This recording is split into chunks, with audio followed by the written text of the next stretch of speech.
Well, good afternoon, everyone, and welcome to the Greater Boston Chamber's annual Economic Outlook event. I'm Jim Rooney, President and CEO of the Greater Boston Chamber of Commerce, and I'm proud that the Chamber's programming continues to allow us to feature the most prominent leaders in the Greater Boston region and beyond, talking about important issues affecting the business community and our region.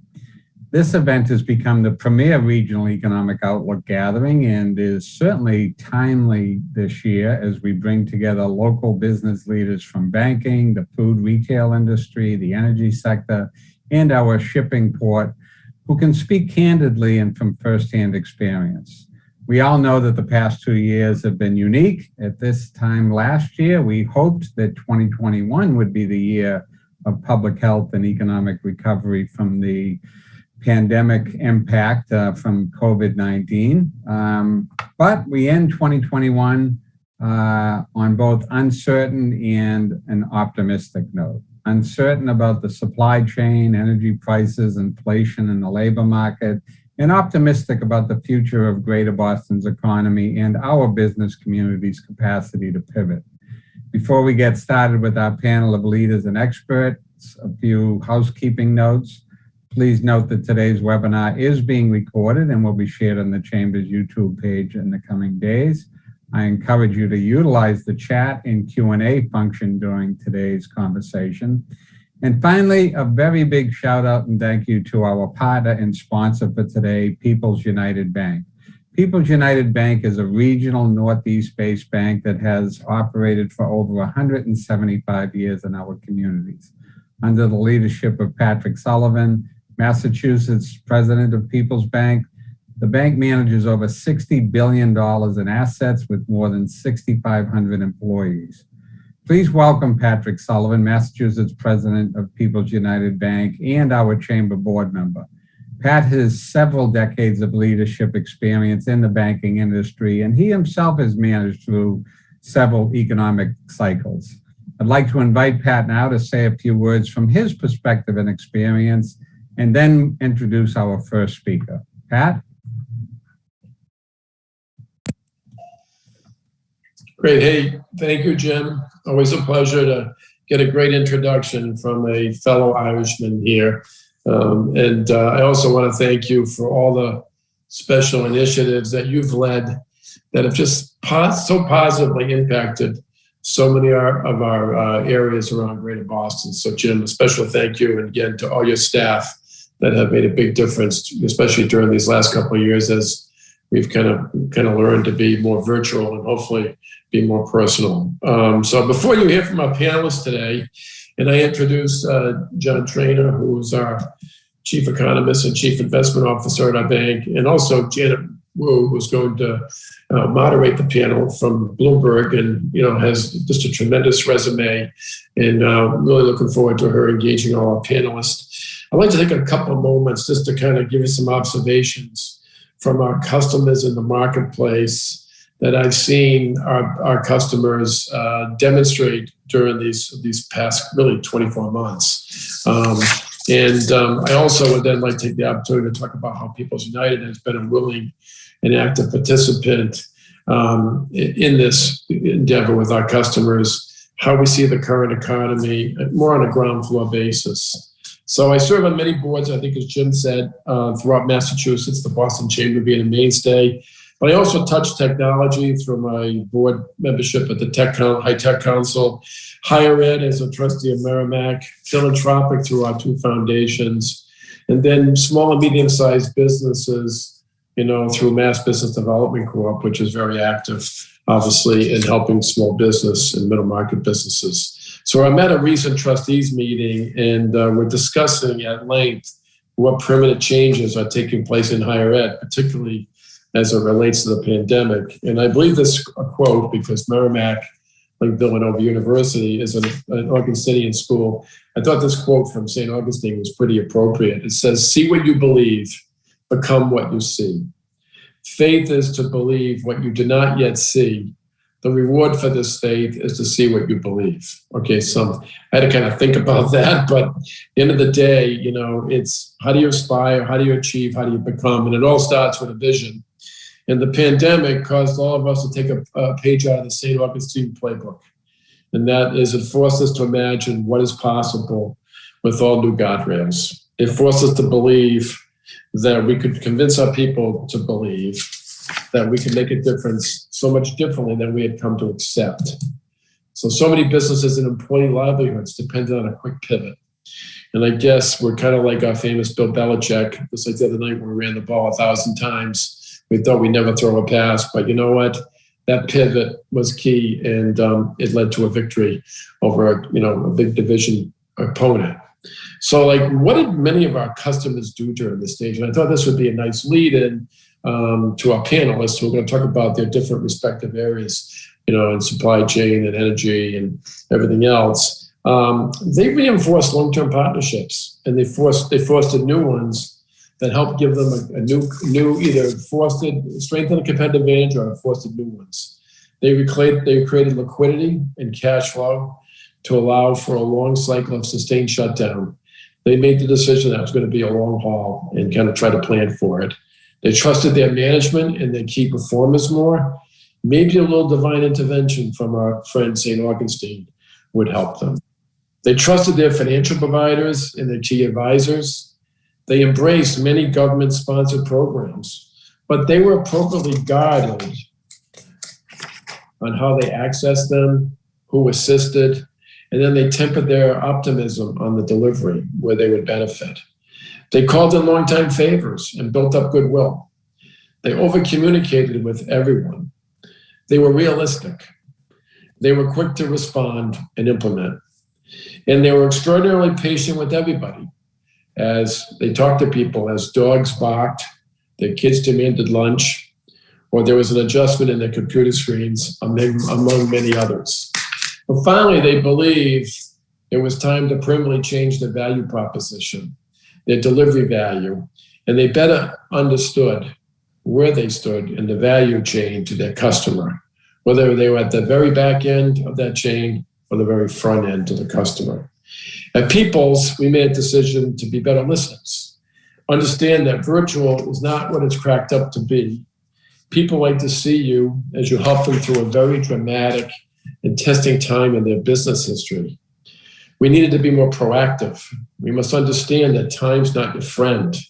So a couple of touch points that I'd like to talk about just quickly. We made $3.5 billion in payroll protection loans and $650 million in Massachusetts. Interesting to note that we touched 27,000 customers through 3 rounds.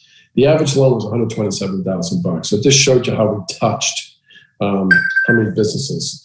And then we've now assisted in a huge number of forgiveness, like almost $3 billion, $500 million in Massachusetts.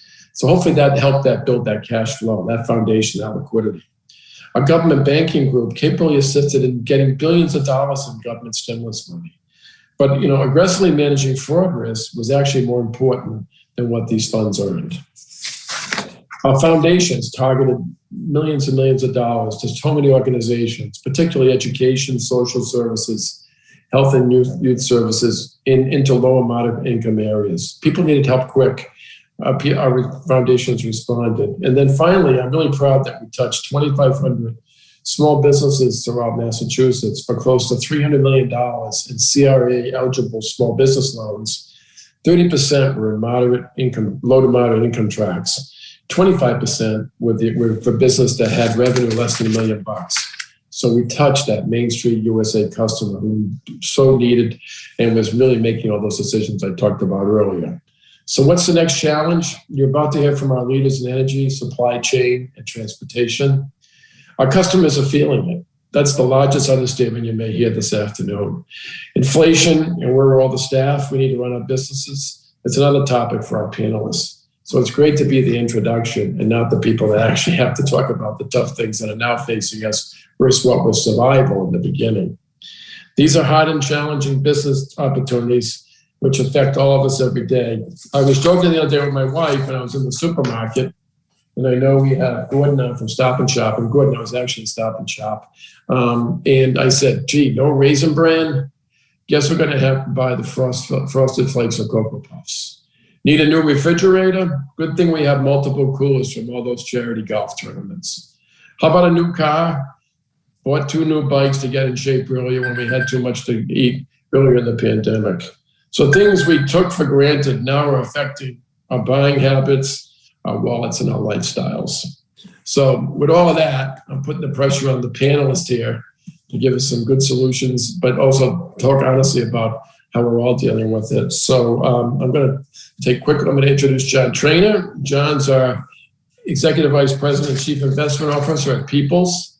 He directs our overall investment process and has the ultimate responsibility for about $10 billion of client funds at our bank. And he's been a chief spokesman for our bank, and you're going to enjoy hearing John talk about a bunch of different things that he's already prepped about. So I know that it's good stuff, John. I know it's good stuff. And then he's been on, at CNBC and Nightly Business and Fox. So he's used to talking, very, very, maybe a little more articulate than I have here today about really key issues. And then Janet Wu's likewise going to come on after John to run the panel. And I don't know if Janet, she said she doesn't need an introduction, but she does need an introduction. And she's just got a great pedigree of kind of, at Boston Channels, a Yale graduate, really very fostering women's leadership issues throughout her career. So she said she doesn't want accolades, but Janet, you're the best. And when you come on after John, we're going to really give you a big round of applause there also. So without further ado, John, I'm going to turn it over to you. Great. Thank you very much, Pat. That was great. That was great. And Luz, I'll let you put the slides up. I'll go through the slides pretty quickly because I'm going to be very interested in the Q&A. If you go to the first page in the presentation, just go ahead one. You'll see there are 4 topics that, from an economic standpoint, we think are the most dominant right now. Number one, when you think about economic growth, we're in the 4th quarter.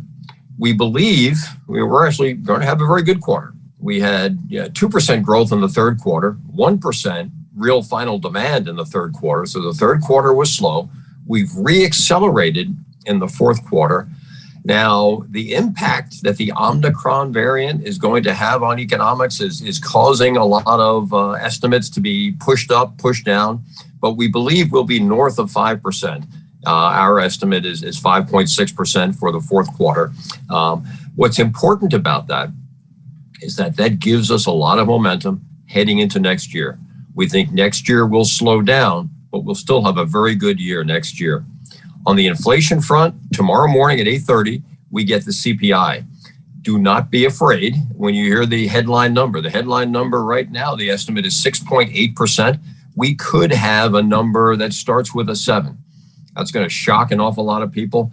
If you take a look below the surface and you look at core inflation, ex-inflation, ex-energy costs, we're still going to look at 4.9%. That's our estimate. So we think we're going to see some high numbers. We could be viewing the high watermark with regard to inflation. But the key is, the Chairman Powell dropped the term transitory. We do believe as we enter next year, as the economy grows, but it slows a little bit from the pace that we're at now, we could start to see inflation ebb. That is the hope of the bond market.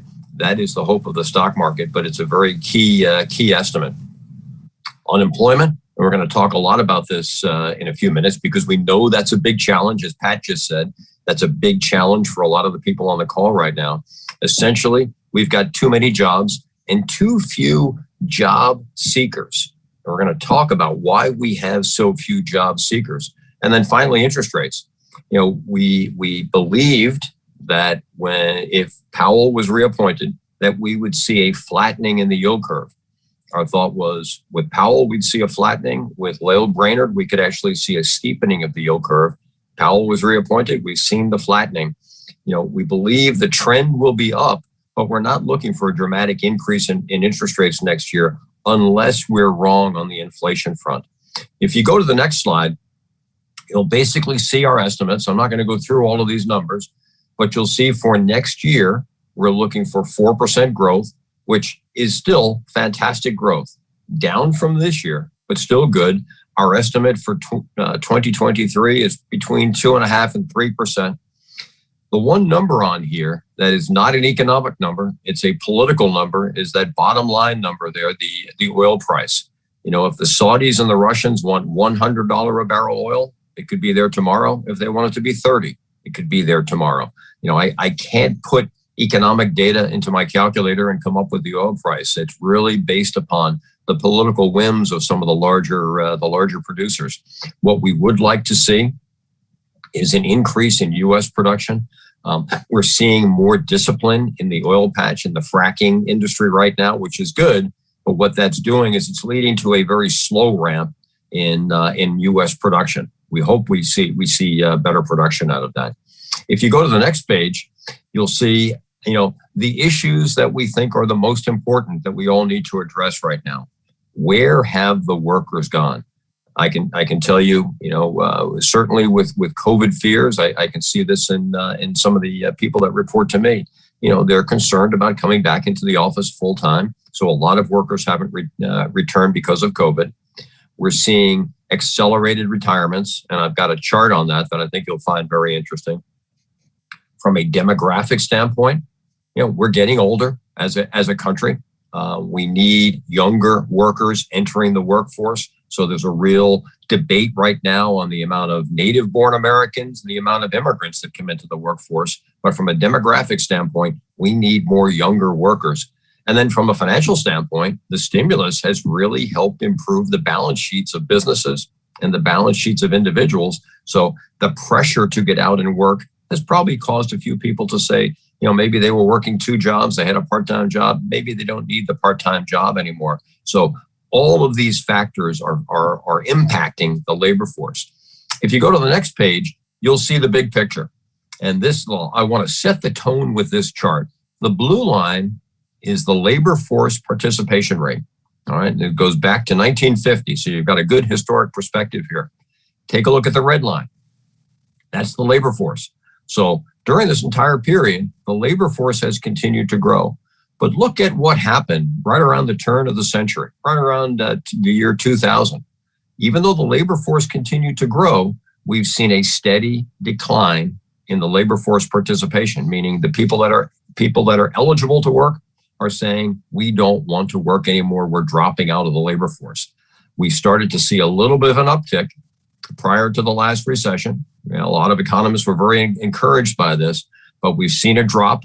And, we're hoping that we see an increase in this number, but it's been in a long-term decline. And what I'd like to do is just discuss in a couple of minutes why we think that's happened. If you go to the next page, we disaggregate that labor force participation into different age groups. That top line, the gray line, those are workers in their prime working years, 25 to 54. We need that to be as high as possible. Below that, we've got, the 20 to 24. We saw that peak in the early 80s, and that's been coming down steadily. Partly the reason for that is we've got more people going to college. So people are delaying their entry into the workforce. The blue line are the 16 to 19-year-olds. That peaked back in the late 70s and has been coming down steadily. What we hope is that both of those, the orange line and the blue line, have stabilized. That we're at a level now that's sustainable, that will not go any lower. Again, we need those younger workers to come into the workforce. The one positive line is the 55 plus. That's the yellow line. Back a few years ago, that was at 30%. It moved up to 40%. Right around 2008, and it has been steady. If you take a look at that yellow line, you'll see that there's been a little bit of a jog down, and there hasn't been much of a recovery. That's something we're going to talk about in a few minutes, but just remember that yellow line. If there's a bright part on this page, it's basically a lot of baby boomers have been delaying their retirement, and they've been staying in the workforce. If you go to the next page, this is a chart that goes back to 1960. And it details in that prime working age category, 25 to 54, men versus women. The top line goes back to 1960. And in 1960, if you were a man in that age group, there was a 97.1% chance that you were in the workforce. You were either working, you were in the military, or you were in jail, but you were doing something. Take a look at that line. it's been in a steady decline since 1960. And a lot of sociologists, a lot of people that are much more knowledgeable on this topic than me have been trying to figure out what is going on with men in their prime working age. Now, we're hoping, we saw a little bit of a recovery prior to the pandemic. We're hoping that maybe we've reached the bottom here, but this is a long-term trend, a long-term decline.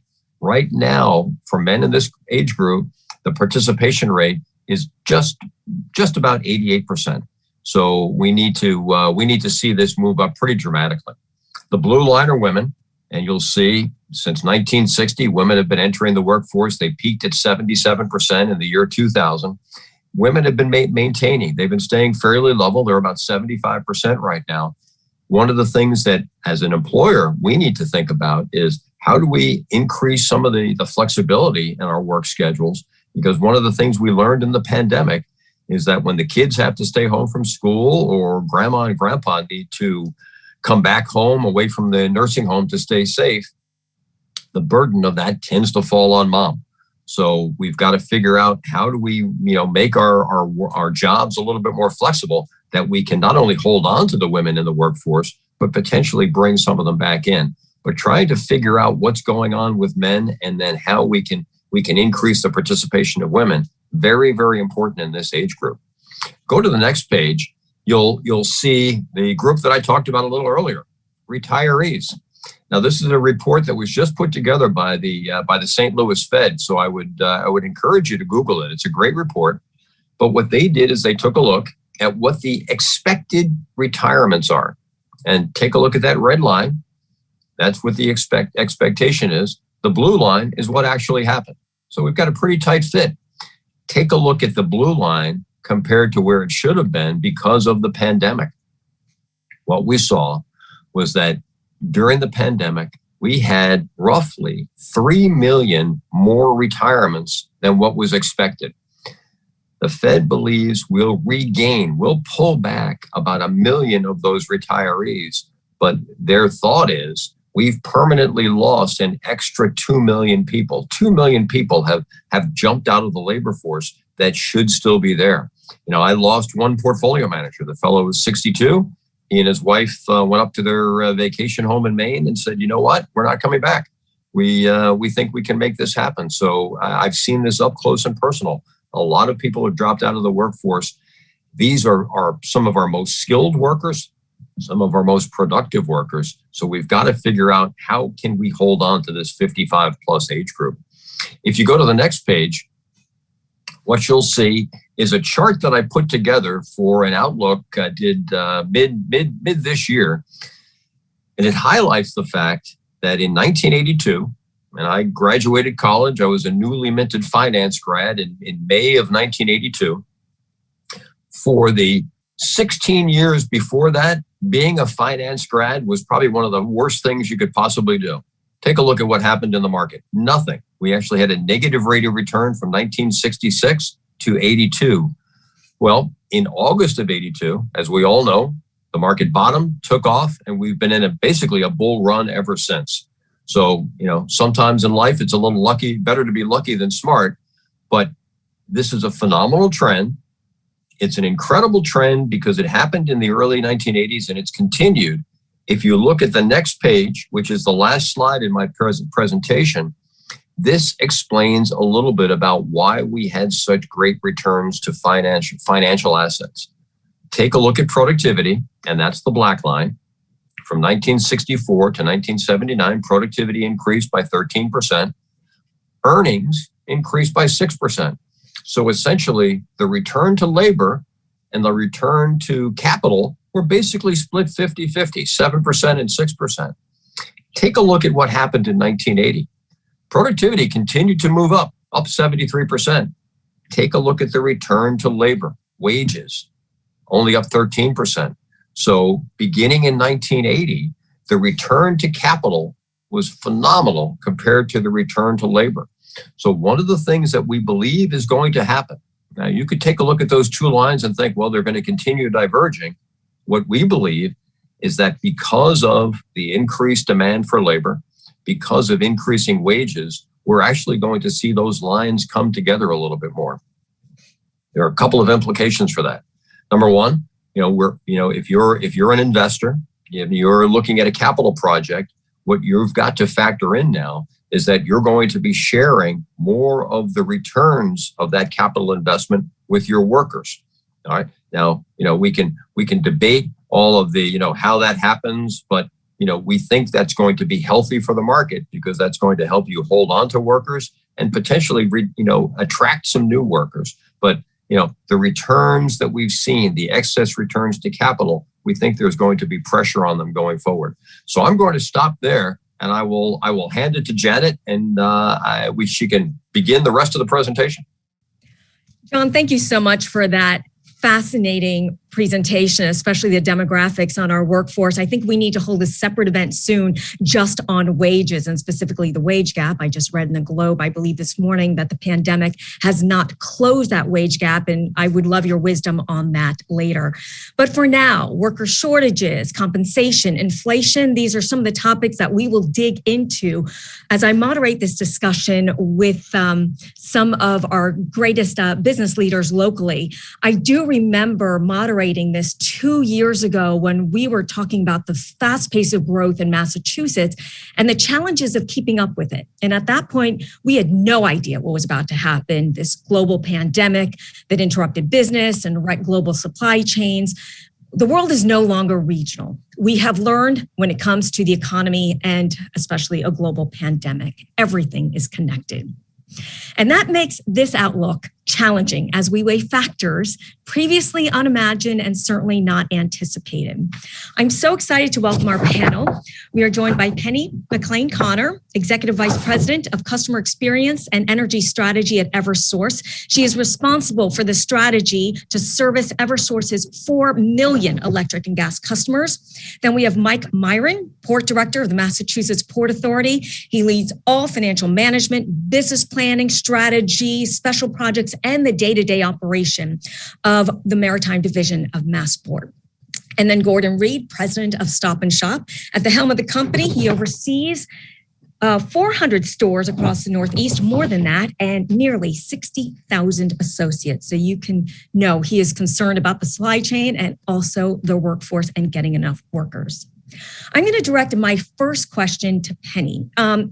First of all, I should say this panel is looking forward, is looking ahead as they deal with present challenges. But I thought it would be interesting to take a very brief look back at some of the survival stories. And this is where I want to begin with you, Penny, because all of a sudden, everyone was home and using a lot of energy at home, jumping online for work or school. How did eversource maintain an energy supply for all of those customers with that sudden shift in demand? Janet, it's a great question, and I'm thrilled to share a little bit. So yes, we did see residential usage increase because people were working at home, going to school at home, but correspondingly, we saw commercial usage decrease. So overall, the demand actually went down during the pandemic, and we were able to safely and securely provide power to all of our customers. But we do spend a great deal of time looking at forecasts and ensuring that we have or securing adequate supply. That is a job one for us. Gordon, I want to loop you in on this topic as well, because we all saw the run on grocery stores, people no longer going out, cooking at home, also being a little bit panicked in their buying. And with the fragility of the global supply chains, how did Stop and Shop meet the demand? Oh, Gordon, unmute yourself, sir. Got you. We're all getting used to this still after 2 years. No, we all saw the panic buying at the start of the pandemic. In the first few days, our sales were over 100%, and it continued for the next 3 weeks almost as a snow day every single day. And you'll have seen the challenges we had in keeping stock on the shelf. Our suppliers, we have great relationships with them. We sort of sourced the world for sanitizer, for paper. We sent planes out to sort of China to bring back sort of PPE product for us. And we actually drove really hard in our online business, our e-com business. Penetration doubled almost overnight, and we opened up more click and collects, more online facilities, partnered with Instacart, and accepted EBT for our customers. And so really it was a dynamic time. Lots of challenges, and those continue because suppliers were actually selling 100% of all they could produce. So products started to become more rationed, and you got basically what they called your fair share based on what they were producing. So that puts a challenge, and that still stays in place today in a number of suppliers. Mike, you have a different perspective. As Port Director of Boston, you really had a front row seat to a critical aspect of the supply chain that suddenly got lots of attention this past year. Thank you, Suez Canal. Thank you, LA. Now, first of all, we are not Los Angeles, but what happened with our port during the height of the crisis? So I think, Janet, there wasn't a port or trade lane across the world that hasn't suffered from the effects of the pandemic, and the businesses in New England were not immune to that at all. But I think what's unique to us is through the pandemic, we put online a series of huge improvement projects, infrastructure projects that were designed to increase our capacity, keep us congestion free. The biggest of all was to enable us to handle the bigger ships that came as a result of the expansion of the Panama Canal. And we just finished that this fall, and we're really excited to see the first big ship, 12,000 TEU ship, come in January, and that's going to offer a little bit of bandwidth to our customers and hopefully become a little bit of a relief valve during this crisis. Mike, briefly, how do we compare now to other ports around the country? And does this mean that we will see increased traffic because of the improvements that have been done here? Yeah, I mean, that's what we're hoping for, Janet. I mean, I think the reality is we're part of a network, and so if part of the network is down, we feel that pain. So we're sort of looking around the globe to see how the rest of the world comes back up online, but we're ready here to go. All right. By the way, I want to remind our audience, if you do have a question, please drop it into the Q&A function. We're going to try to get as many of them in as possible. Mike, I have one more quick question for you, and that is, briefly discuss the crisis in the shipping. Was this a direct result of COVID-19, or were other factors in play? Because people want to know, how at risk are we for the stoppages that we saw in the last few months? So, I mean, I think you could design a college course around this answer, but I'll try to give you a couple quick points. I think first is increased demand. So at the beginning of the pandemic, people shifting to home, right? Work at home, school from home. So there was a sort of a shot there. And that demand continued, through the last year. People switched to e-commerce, which required much higher inventories than traditional retail. So, and then as, the supply chain became really uncertain, I think that shippers shifted from just-in-time inventory to just-in-case inventory. So that further amplified the demand and drove volume through. Policies around the world, we look outside of the U.S. in addition to what's happening here. You look at policies like in China that has zero tolerance policy for COVID. There have been events like port shutdowns in Ningbo in August. There were 3 of those this summer. They shut down for 2 weeks. Third largest port in the world, and that really caused a lot of chaos. And sort of, cause some of the issues that we see today. And then the last point is the system capacity as a result of those first 2 points, that, warehousing space is full, ship space is full, there's a lack of truckers. And as we mentioned before, the workforce is in short supply as well.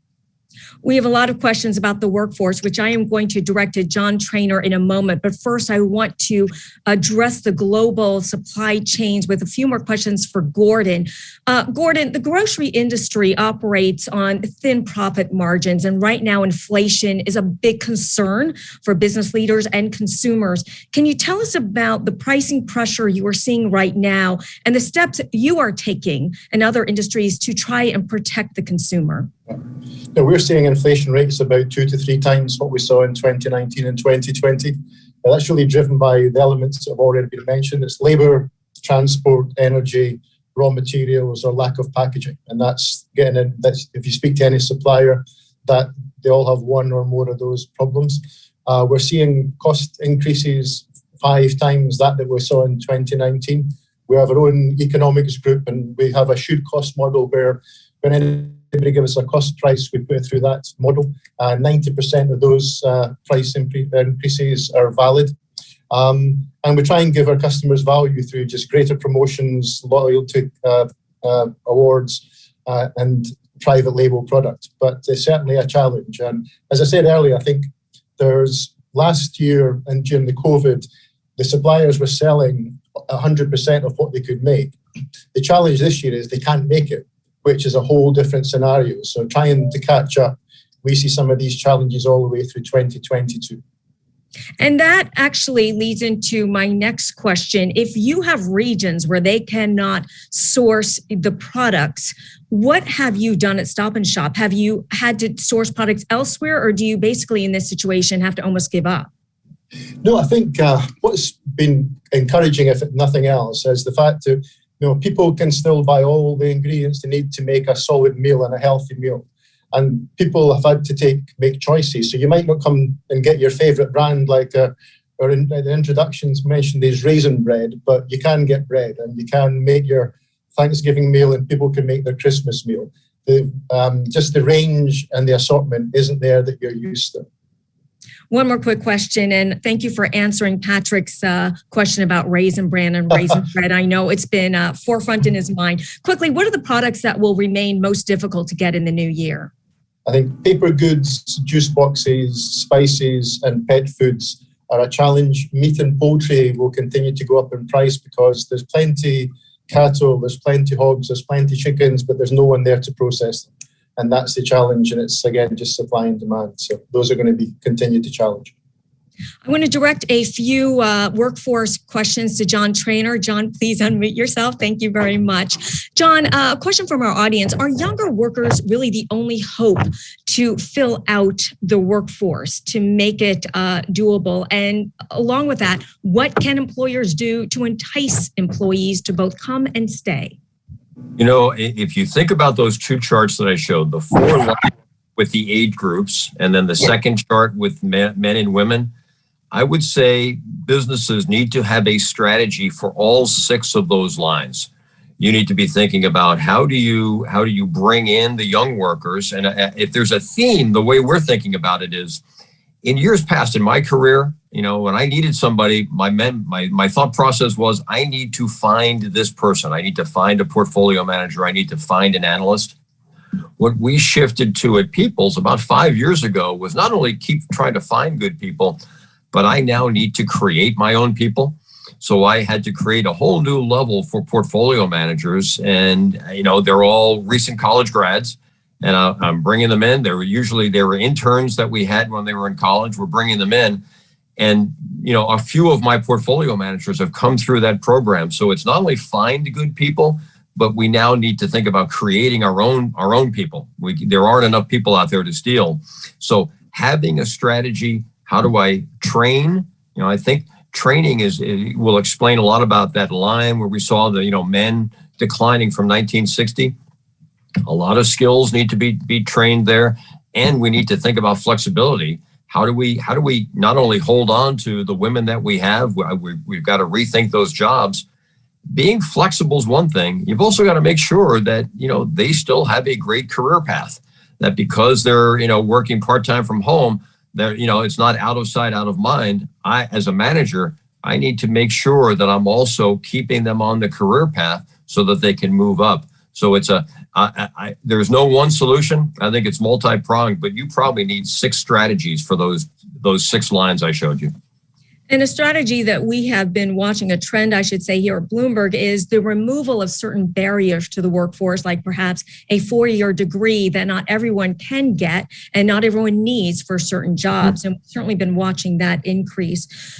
Speaking about things increasing, Penny, questions for you about things that are getting more expensive. As we head into the new year, natural gas prices are expected to increase dramatically. Eversource recently warned customers in Connecticut to expect double-digit increases in heating prices. So I want to ask you about this because in some instances, it even seems to defy the percentages linked to inflation.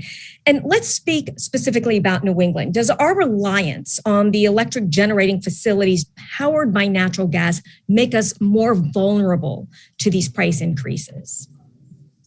2 great questions. Let me parse them out. Yes, we are seeing increases in our natural gas.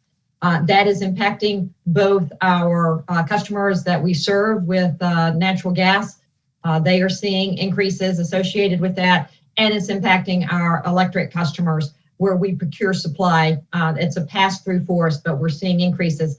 Just to put it in calibration now, our gas prices were at all-time lows during the pandemic. So we're actually just coming back to what was the pricing that we had prior to 2019. That first quarter of 2019, the prices look just like they're looking now. But of course, if I compare it to last year, where the demand was down, we talked about that, then we had lower pricing, and that created some all-time lows that we saw. So we are seeing two reasons for the prices going up. There is an increased demand. People are going back to work. So we not only have the demand increasing in the homes, but now the businesses are back. So there is an increased demand and there is reduction in supply. So gas producers actually reduced their production because they saw this lowering with the pandemic.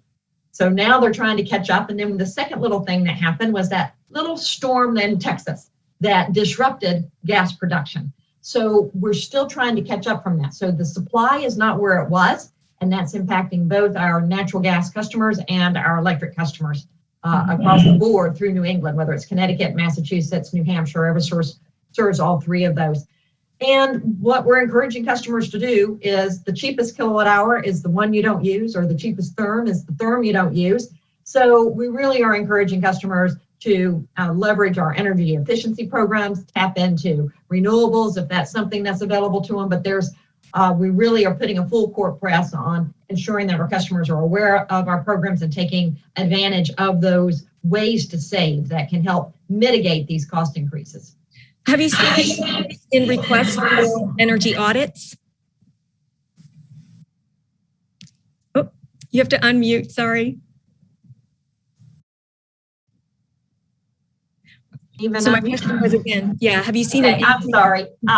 So we did see an increase in energy audits. And I wanted to get back to, you asked about, is our region more predisposed to this? It is, because we're at the end of the pipeline. So we've got to ship everything up, and there actually is a constraint in this New England gate. So that does add to some of the challenges of bringing in the supply. So the region does have an impact on that. And we have a lot of consumers who use thermal heating, such as natural gas. So we have a large demand for that. I want to ask a quick question, Penny, on behalf of our hard-hit restaurants, because we've seen some people called it an Armageddon in propane prices. They, of course, have needed this in order to heat their outdoor dining. And I'm going to put this together with a question from our audience. Do we see any point now when propane prices and natural gas prices may moderate or drop again? Yeah, I think as we look forward, so our prices are locked in for the next 6 months. We've already procured, but we are seeing already as production starts to increase, we expect those prices to come down during the summer. So they tend to be volatile. As I said, we hit 10-year lows during this pandemic. We were at highs prior to the pandemic, and we're coming back to those levels again. So, but it is going to be a shock to the system. And delivered fuels such as propane and oil are right in that same category. Now, those are things, commodities that people tend to get very panicked over, and they want to hoard them a little bit. Gordon, I want a quick question for you. As Omicron all of a sudden surges and there are a lot of unknowns, are you seeing sort of that behavior again in the grocery stores, that people might even be overbuying because they're a little panicked? It's not as accentuated as it was. It has picked up slightly, but what we have noticed is the online business coming back even stronger. So we're getting back to sort of the pandemic levels in terms of penetration. So people are obviously getting concerned about going out and about, and they're starting to shop online again, which we saw them coming back to brick and mortar prior to that. John, I need to ask you a question about something that we tend to be obsessed with here in Massachusetts. So we've been throwing around a lot of numbers. We've been throwing around inflation and business and growth, what we expect. But housing is tied to this. And our housing market has remained, some people describe it insane, during, before, after the pandemic. Can you give us a bit of what you see for the housing market in 2022? Do you expect it to remain this hot? We've seen it, and we follow the New York market, we follow Connecticut, Massachusetts. I mean, this is something that's region wide. It's not just Massachusetts, but think about the changes that we're going through. We're all learning that we can all work a little bit differently, and we don't need to be in that downtown office anymore. Maybe we can have the satellite office if you're a company. So you're going to see perhaps some increases in suburban office space, and perhaps that means you're going to have more people move out into the suburbs. We're seeing that here in Connecticut. All the new homes being purchased around me are all New Yorkers moving out. They don't need to be in their home their home office anymore. So I think you're going to see that transition-driven housing demand continuing for quite some time, without a doubt. From New York and from Boston and San Francisco, part of it is we just need to figure out how to get more capacity in the downtown areas, because you still will have people that want to live there. But I think what you're seeing is this trend in a new form of housing demand is going to continue for quite some time, because we're going to be working differently. So, we don't see a hard stop. Now, if I'm wrong about inflation and interest rates go through the roof, that's a great way to cool off the housing market. We don't foresee that, but we do see this trend continuing for a while going forward, yes. If I may ask you a bit more about inflation, in your excellent presentation, you said that indicators point to this being more temporal. Can I ask you why you think that this will be temporal? Because this is something that is really worrisome for a lot of people. Well, what we're looking at is we're seeing, what we believe is again a slowing, not a recession, but a slowing in the economic growth. And even if you take a look at some of the underlying commodities, take a look at what's happened with, iron ore, take a look at some of the raw materials out there. If you disaggregate inflation into commodity inflation and labor inflation, what I believe the Fed is actually more concerned with is labor force inflation, wage inflation, much more so than commodity inflation.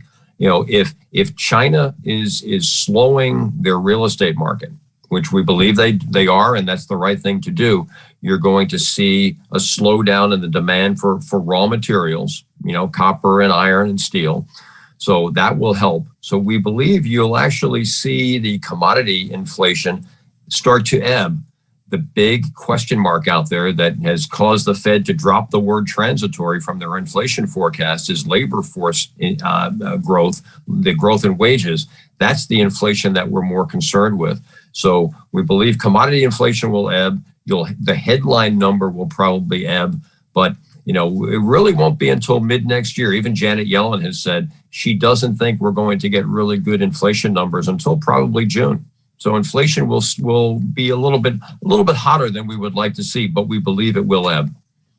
All right. I want to bring in Mike Myron again. And thank you for being so patient to allow me to jump back and forth with all these topics.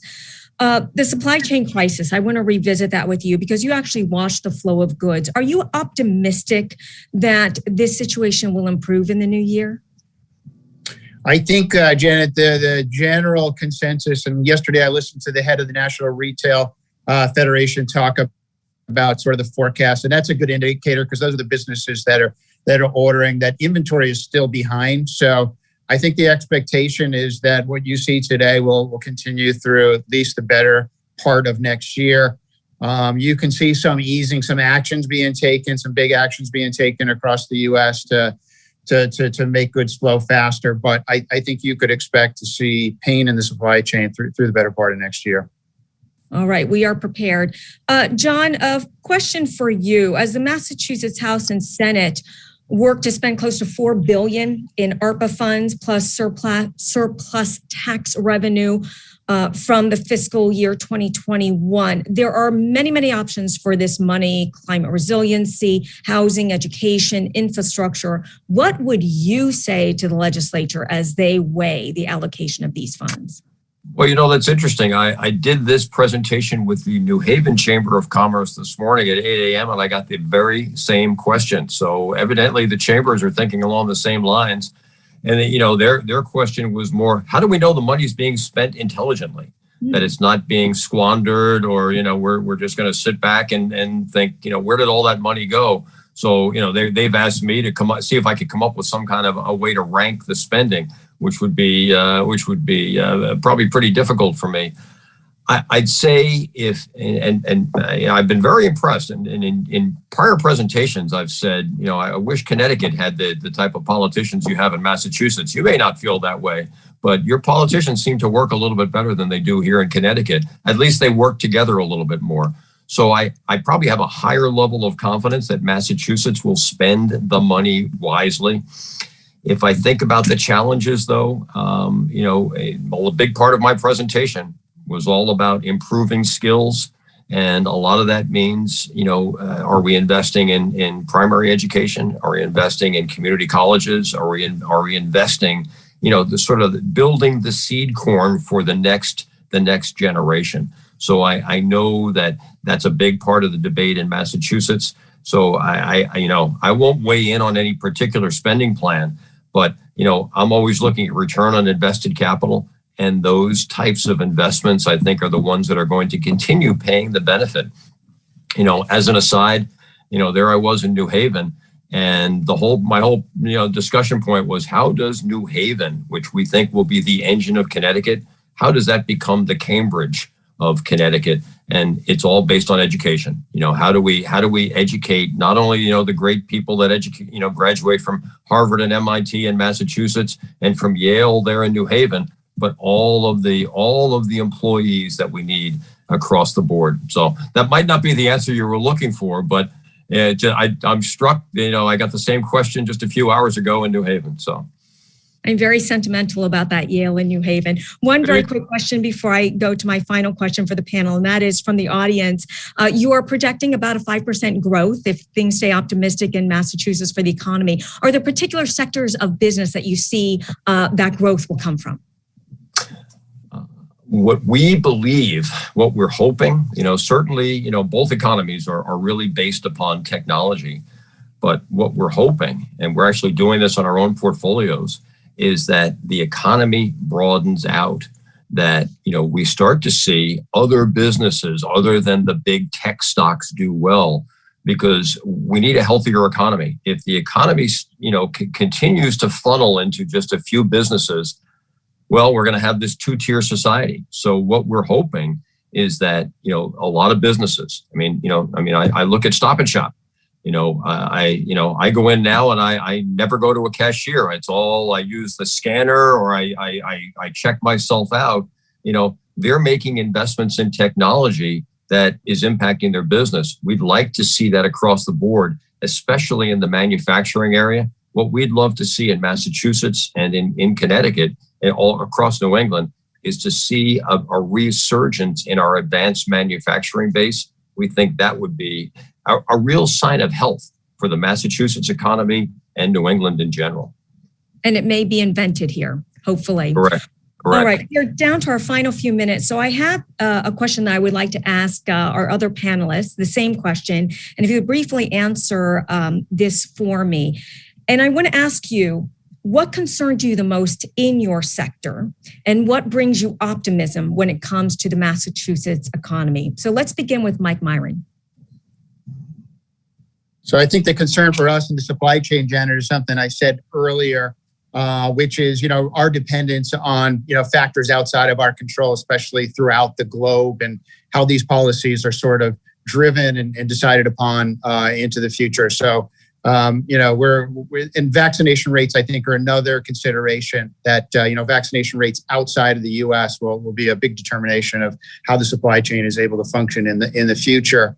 But we're optimistic about the infrastructure investments that we've made here. We're actively seeking a Southeast Asia service, which is in really high demand from the businesses in New England as trade shifted from China to Southeast Asia. So those are some things we're looking forward to seeing the benefits of in 21. Penny, your turn now. You're next on my screen because, again, you deal with a commodity, a service that basically everybody needs. What concerns you the most as we head into the new year, and what brings you optimism? What concerns me the most is our most vulnerable customers and the share of wallet that will be having to be spent on energy as we look at these increased prices. What encourages me is that at eversource, we've been real leaders in programs that are helping reduce that share of wallet, whether it's our award-winning energy efficiency programs. We were just highlighted by the White House on November 18th for our ability to deliver federal funds back to consumers who were renters. And it was in Connecticut. It's the first in the nation. And we did that using data analytics. We delivered more than $10 million of federal funds that had just been sitting there to consumers who are renters who are low income. So what excites me is what we can do with data analytics and some of the new programs we're offering. We're awaiting approval at the department in Massachusetts for our community-based solar for low income. That model will deliver benefits to solar. Our low income customers are not participating in solar as non-low income. So this is a way to start to bridge that gap. All right. And for you have about a minute, Gordon, because I know that you're also concerned with low income customers. You also deal, like Penny, with a commodity that is not a luxury, it's a necessity. Absolutely. I think that's one of the big concerns. I think the realization that hunger is on the doorstep of a lot of people, and I think that's something we've all got a duty to do something about. And I think what makes me encouraged is I do think we'll start to see people coming back to the workforce as they sort of come out of the COVID experience, and hopefully with more vaccinations. All right. I want to thank our most excellent panel for a fascinating discussion. It really flew by. I'd like to bring in Jim Rooney now for some closing thoughts. And Jim Rooney requested, I think we need a follow-up panel on wage and wage resiliency and some of the other incredible topics that we discussed today that could use even further discussion. Janet, thank you for doing such a fantastic job moderating this panel. I agree with you. I have pages of notes and topics that we could do a deeper dive into. Before I do wrap it up, though, I did have a couple of quick questions. Gordon, is it me, or when I go shopping, do I see fewer choices in different products? Another Raisin brand question. Yep, you definitely see fewer choices. And that's just because we are over-ranged in a whole number of items, and that's been pared back as manufacturers struggle to keep up with production. So they're only making the top items that they normally have 50 items, they're making 20 because that's all they can manage to do. Yeah. And let me know if there's something special you're after. And John, I was curious. I don't think you hit on what's happened with savings and debt during the pandemic and what that means sort of going forward. Could you touch on that quickly? Sure. If you look back over the last, let's say 4 or 5 years, the average amount of money that we as a country had in our checking accounts, let's say, was around 1.2 trillion. The latest data from the Fed has that at 3.6 trillion. So balance sheets of businesses, certainly, but even consumers are incredibly healthy compared to where they were just 2 years ago. So, we've seen a lot of individuals pay down the mortgage debt, pay off the credit cards, but we've seen a real resurgence. Now, again, that's not even, there certainly is a skew there, but across the board, we've seen, individuals be much healthier. And that, again, that's good news, but that has also led to increased early retirements. People have said, my 401k is now a 601k. I can afford to retire. So balance sheets are in good shape, but that only presents another challenge when we come to holding on to retirees. So some pent up demand there. And, I'm not looking for Raisin Bran, but I would like to buy a new car at some point. Hopefully we can get to that. Well, thank you, John, Penny, Mike, Gordon, and Janet for that enlightening discussion. Thank you again to our sponsor, People's United Bank, and Patrick Sullivan, President, and our board member here at the Chamber.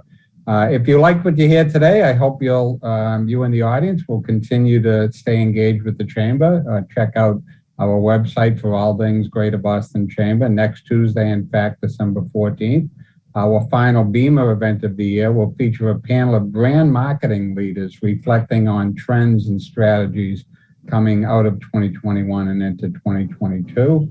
And next Thursday, December 16th, our final Women's Network event of the year will feature a panel of leading women in finance and banking, including some Pinnacle Award winners. Our Pinnacle Awards, the region's most prestigious recognition of professional women leading us forward. We have one today, Penny. Will be a sold-out event late in January 28th and 29th, so take a look at that. And our 2022 calendar, all things Chambers filling up fast, so take a look at our website, bostonchamber.com, to see what's going on and register in advance. Thank you all for being here. Thank you to our wonderful panelists, and have a wonderful day and happy and safe holiday season. Thank you.